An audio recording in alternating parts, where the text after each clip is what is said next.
കണ്ണൂരിൽ കടുത്ത നിലപാടുമായി കെ സുധാകരൻ.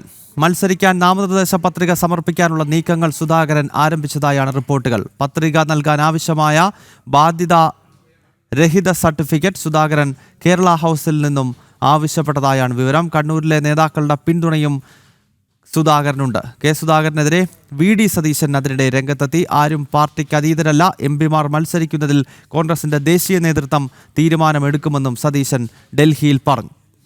രാജീവാണ് വിവരങ്ങളുമായി ചേരുന്നത്. രാജീവ്, ഇത് വലിയ കീറാമുട്ടിയായി കോൺഗ്രസിലെ സീറ്റ് തർക്കങ്ങൾ മാറുകയാണ്. പ്രത്യേകിച്ച് കണ്ണൂർ അതിലേറ്റവും ശ്രദ്ധാകേന്ദ്രമാകുന്നു. കാരണം കോൺഗ്രസ് കേന്ദ്ര നേതൃത്വം MP-മാർ മത്സരിക്കേണ്ട എന്ന നിലപാട് മുന്നോട്ട് വെക്കുന്നു. സംസ്ഥാന ഘടകം ആ നിലപാടിനെ ശരിവെക്കുന്നു. പക്ഷേ കണ്ണൂരിൽ താൻ മത്സരിക്കുക തന്നെ ചെയ്യും എന്ന വെല്ലുവിളി സുധാകരൻ ഇപ്പോഴും ഉയർത്തുകയാണ്. ഇന്ന് മാധ്യമങ്ങളെ കാണുമെന്നൊക്കെ പറഞ്ഞിരുന്നു. ഡൽഹിയിൽ ഇപ്പോൾ എന്തൊക്കെയാണ് സംഭവിക്കുന്നത്?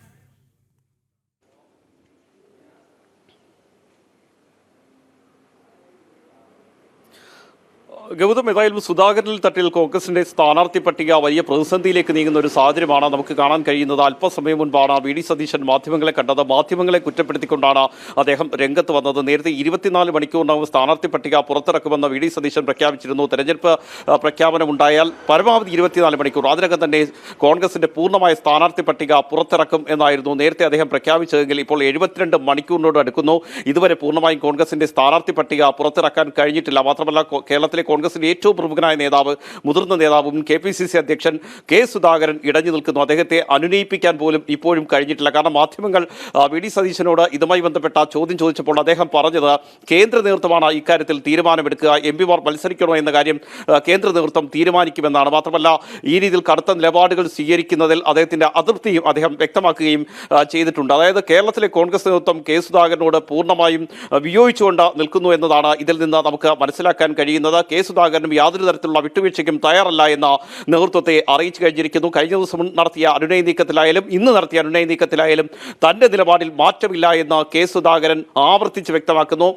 കോൺഗ്രസ് നേതൃത്വം മത്സരിക്കാൻ സമ്മതിക്കുന്നില്ലെങ്കിൽ സ്വതന്ത്രനായി തനിയെ മത്സരിക്കുമെന്ന് തന്നെയാണ് അദ്ദേഹം അറിയിച്ചിരിക്കുന്നത്. അതിനുള്ള നീക്കങ്ങൾ അദ്ദേഹം നടത്തിയിരിക്കുന്നു. ബാധ്യതാരഹിത സർട്ടിഫിക്കറ്റ് കേരള ഹൗസിലേക്ക് എത്തിക്കാനുള്ള നിർദ്ദേശം അദ്ദേഹം നൽകി എന്ന് പറയുമ്പോൾ കൃത്യമായ മത്സരത്തിലേക്ക് തന്നെ അദ്ദേഹം നീങ്ങുന്നു എന്നതിന്റെ സൂചന കൂടിയാണ്. മാത്രമല്ല, കഴിഞ്ഞ ദിവസം തന്നെ കണ്ണൂരിലെ കോൺഗ്രസ് നേതാക്കൾ, അതായത് അദ്ദേഹത്തിനോട് അടുത്ത് നിൽക്കുന്ന കോൺഗ്രസ് നേതാക്കളെ അദ്ദേഹം ടെലിഫോണിൽ വിളിച്ച് താൻ മത്സരിക്കാനുണ്ടാകും എന്ന് അറിയിച്ചു എന്ന ചില സൂചനകൾ കൂടി നമുക്ക് ലഭിക്കുന്നുണ്ട്. അങ്ങനെയെങ്കിൽ സ്വതന്ത്രനായി കണ്ണൂരിലേക്ക് കെ സുധാകരൻ എത്തും. അത് കോൺഗ്രസിന് വലിയ തിരിച്ചടിയാകുമെന്ന കാര്യത്തിൽ ഒരു സംശയവുമില്ല. ഇനി അതേസമയം തന്നെ ഹൈക്കമാൻഡ് നിലപാട് മാറ്റുകയാണെങ്കിൽ കെ സുധാകരന് ഇളവ് നൽകാം എന്നൊരു തീരുമാനത്തിലേക്ക് ഹൈക്കമാൻഡ് എത്തുകയാണെങ്കിൽ കണ്ണൂരിലേക്ക് കെ സുധാകരൻ മത്സരിക്കാൻ എത്തും. ആ രണ്ട് സാധ്യതകൾ തന്നെയാണ് ഇപ്പോൾ നിലനിൽക്കുന്നത്.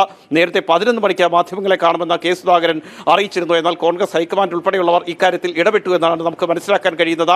കടുത്ത നിലപാടുകളിലേക്ക് തൽക്കാലം പോകരുത് എന്ന ഒരു ആവശ്യം ഹൈക്കമാൻഡ് മുന്നോട്ട് വെച്ചിട്ടുണ്ട്. ഇതിനുശേഷം വീണ്ടും ഇപ്പോൾ ചർച്ചകൾ പുരോഗമിക്കുകയാണ്. ആ ചർച്ചകളിൽ ഒരുപക്ഷെ കെ സുധാകരന് ഇളവ് നൽകാനുള്ള തീരുമാനത്തിലേക്ക് എത്താനുള്ള സാധ്യതയുണ്ട്. കെ സുധാകരന് ഇളവ് നൽകുകയാണെങ്കിൽ കോന്നിയിൽ അടൂർ പ്രകാശിന് ഇളവ് നൽകും എന്നാണ് നമുക്ക് മനസ്സിലാക്കാൻ കഴിയുന്നത്. ആ ഒരു തീരുമാനത്തിലേക്ക് ഒരുപക്ഷെ ഹൈക്കമാൻഡ് എത്തിയേക്കും. കാരണം ഇപ്പോഴത്തെ സാഹചര്യത്തിൽ കെ സുധാകരന്റെ ആവശ്യം പരിഗണിച്ചില്ലെങ്കിൽ കെ സുധാകരൻ സ്വതന്ത്രനായി മത്സരിക്കും. അത് കണ്ണൂരിൽ മാത്രമല്ല, സംസ്ഥാനത്തൊട്ടാകെ കോൺഗ്രസിന് വലിയ തിരിച്ചടിയാകുമെന്ന കാര്യത്തിൽ ഒരു സംശയവുമില്ല. നേരത്തെ VD സതീശൻ പറഞ്ഞതനുസരിച്ചാണെങ്കിൽ നേരത്തെയും കോൺഗ്രസിൽ ഇത്തരത്തിലുള്ള തർക്കങ്ങൾ ഉണ്ടായിട്ടുണ്ട്. ഒരുപക്ഷെ ഇതിനും അപ്പുറത്തേക്ക് തർക്കങ്ങൾ ഉണ്ടായി എന്നൊക്കെയാണ് VD സതീശൻ പറയുന്നത്.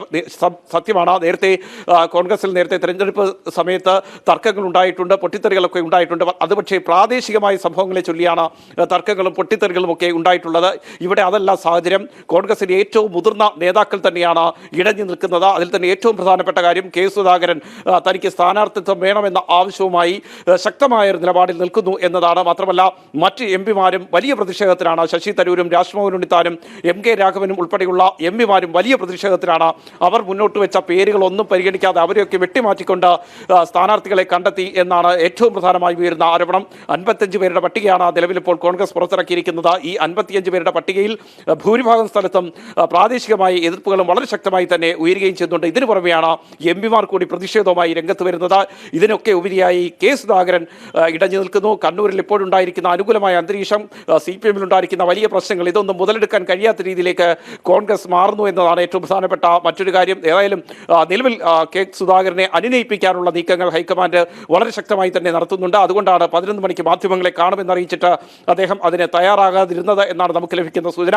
ഏതായാലും ഇപ്പോൾ ഉയരുന്ന കാര്യങ്ങൾ വെച്ച് നോക്കുകയാണെങ്കിൽ 2 സാധ്യതകളാണുള്ളത്. ഒന്ന്, കെ സുധാകരൻ സ്വതന്ത്രനായി മത്സരിക്കാം, അല്ലെങ്കിൽ ഹൈക്കമാൻഡിന്റെ സമ്മർദ്ദത്തിന് വഴങ്ങാം. തിരിച്ച് ഹൈക്കമാൻഡ് സമ്മർദ്ദത്തിന് വഴങ്ങി കെ സുധാകരന് ഇളവ് നൽകാനുള്ള സാധ്യതയും നിലനിൽക്കുന്നുണ്ട്. അങ്ങനെയെങ്കിൽ അടൂർ പ്രകാശും കോന്നിയിൽ മത്സരിക്കും. അത്തരത്തിലുള്ള സാഹചര്യങ്ങളിലേക്കാണ് കാര്യങ്ങൾ പോകുന്നത്. ഏതായാലും വരും മണിക്കൂറുകളിൽ ഇത് സംബന്ധിച്ച് വ്യക്തമായ സൂചന ലഭിക്കും എന്നാണ് നമുക്ക് മനസ്സിലാക്കാൻ കഴിയുന്നത്.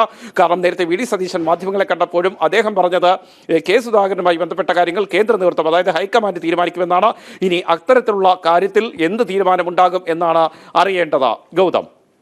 ഓക്കെ രാജീവ്, എന്തായാലും കോൺഗ്രസിൽ സീറ്റ് വിഭജനം വലിയ പ്രതിസന്ധികൾ സൃഷ്ടിക്കുകയാണ്. ഡൽഹി കേരള ഹൗസ് കേന്ദ്രീകരിച്ചുകൊണ്ടാണ് നീക്കങ്ങൾ ഇപ്പോൾ നടക്കുന്നത്. കണ്ണൂരിൽ മത്സരിക്കും എന്ന ഉറച്ച നിലപാട് ഇന്നും കെ സുധാകരൻ മുന്നോട്ട് വയ്ക്കുന്നു. മാത്രമല്ല, ബാധ്യതാരഹിത സർട്ടിഫിക്കറ്റ് ഉൾപ്പെടെ കേരള ഹൗസിൽ നിന്ന് വാങ്ങിക്കൊണ്ട് നാമനിർദ്ദേശ പത്രിക സമർപ്പിക്കുവാനുള്ള ചുവടുവെപ്പ് കൂടി ഈ ഘട്ടത്തിൽ കെ സുധാകരന്റെ ഭാഗത്ത് നിന്ന് ഉണ്ടാവുകയാണ്. അങ്ങനെയെങ്കിൽ അതൊരു വലിയ പ്രതിസന്ധിയായി കോൺഗ്രസിന് മുന്നിലേക്ക് അത് വീഴും എന്നതാണ് മനസ്സിലാക്കേണ്ടത്. ആർ രാജീവാണ് വിവരങ്ങളുമായി ചേർന്നത്.